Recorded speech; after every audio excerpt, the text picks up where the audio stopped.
السلام عليكم خاوتي، مرحبا بكم فيديو جديد على قناه دي اس ان دي زاد. ان شاء الله كامل تكون لاباس.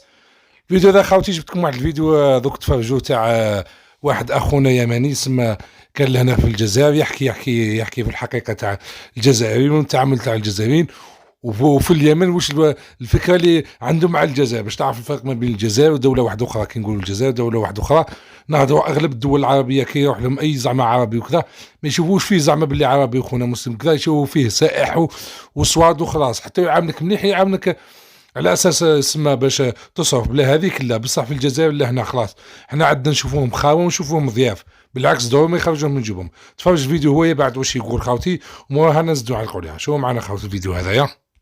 انا اقول لك على مره واحد في تسمسيليت، بقول لك حاجه في تسمسيليت. رحت انا رندوفو مع شركه اسفار، ومش عارف ضاعت علي، كان في السكادو ديالي وكذا.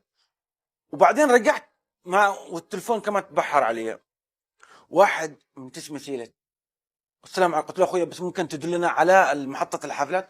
من وين بالطريق؟ من وين؟ اليمن وكذا وكذا وكذا. قال لي وش جاب؟ قلت له حصل معي كذا. جابنا من تسمسيليت لين الدار بسيارته مجان.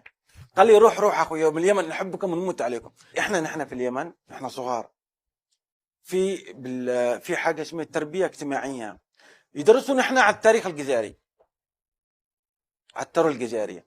فمن احنا هنا عارفين الجزائر انه ايش الثوره والنضال والامير عبد القادر وقسنطينه هذه كلها نحن درسناها. اصلا نحن في اليمن نحن مقرر علينا في التربيه الاجتماعيه لدراسه عن الدول اللي فعلا كان عندها ثورات مؤثرة، مش فقط في المحيطية في القارة، لا في العالم. فالثورة الجزائرية مؤثرة حتى في جنوب أمريكا.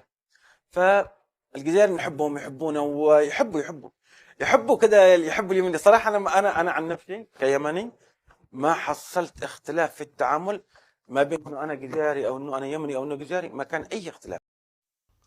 فوالا كي تسمع كيما هكا تعرف الاخلاق تاع الجزائريين والجزائريين كيفاش متمسكين بالعروبه والاسلام والاخوه هذه وكذا. ويعني على فكره كما يقولوا باك التعامل هذا ماشي ما يديروش مع العرب باك ولا مع المسلمين. حتى شفنا باللي قوا جاو تسمى لهنا الجزائر وكذا يحكي ويدوخ ويقول لك ولما ندخل يقول خالصه عليا في الماكله في الترونسبور في كذا بزاف حوايج كيما هكا. ماشي كيما نشوفوا احنا في دول واحده اخرى وكذا. الاخر كاين اللي ما يعاملكش مليح اصلا، كاين اللي يعاملك مليح بس كل على جال واش على جال الصوارد نتاعك تسمى غير المصروف. بلا صوارد ما يسعاش بيك طول. غير شفناهم في دول اخرى عربيه خاوتي ما بغاوش ما نسميوش دوله ولا كذا باش ما نجرحوش الناس. تقول له زعما وري الطريق باك، كي يوريك الطريق يسلك عليك. لهنا تقول له وري لي الطريق يركبك معاه ويوصلك حتى البلاصه هذيك ويقول لك كش ما خصك راني هنا خليك النيمه ماشي يقول لك سلك عليا. تعيا فيه تقول له كذا يقول لك لا. هذا هما الجزائريين وما قالوهاش غير العرب، قالوها حتى اخرين جايين من اوروبا. ليسونسيال خاوتي ما نطولوش عليكم بزاف، خليونا لكم الموضوع ديونا جا الفيديو بارطاجيو الماكسيموم خاوتي. واللي مش مشترك في القناه هذه الثانيه